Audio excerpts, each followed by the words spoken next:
નમસ્તે, હું wellness and fitness coach Nevil Bhatia 8મા દિવસની 8મી ટિપ્સ લઈને આવ્યો છું. તે ખાવા પીવાની આદતો.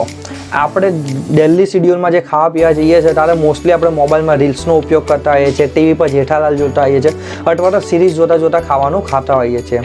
તો આ વસ્તુમાં આપણે સૌથી પહેલાં સુધારો કારણ કે જ્યારે બી આપણે કોઈ બી અધર એક્ટિવિટી કરતાં ખાવાનું ખાઈએ છીએ તો આપણી બોડીના બ્રેનને મેસેજ નથી પહોંચતો કે આપણે ખાવાનું કેટલું ખાવું જોઈએ. તો આ વસ્તુમાં સુધાર કરવાનો છે કે આપણે ખાવાનો આનંદ લેવાનો છે. સ્લોલી આપણે ખાવા પર ફોકસ કરવાનું છે. 5 થી 10 મિનિટ દરમિયાન આપણે હરેક ડિજિટલ અથવા ટેકનોલોજી વસ્તુને થોડી દૂર રાખવાની છે. અને તે દરમિયાન સૌથી ઇમ્પોર્ટન્ટ છે કે આપણે એક ભૂલ થતા હોય છે. જ્યારે બપોરે અથવા રાતે જમવા બેસીએ તો એક જ ટાઈમે આપણે વધારે પડતું ફૂડ ખાવાનું ખાઈ લેતા હોઈએ છીએ.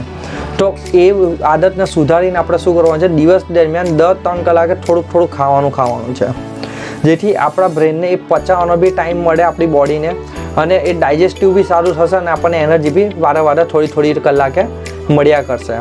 ઓકે, તો આપણે શું યાદ રાખવાનું છે, eat for energy not for emotions. મતલબ કે ખાવાનું એનર્જી માટે ખાવાનું છે, નહીં કે આપણા ઇમોશન્સ માટે, આપણા જીભના ટેસ્ટ માટે. ઓકે, તો શું તમે રેડી છો નેક્સ્ટ વિડીયો માટે? તો કમેન્ટમાં યસ કરીને લખો. Thank you.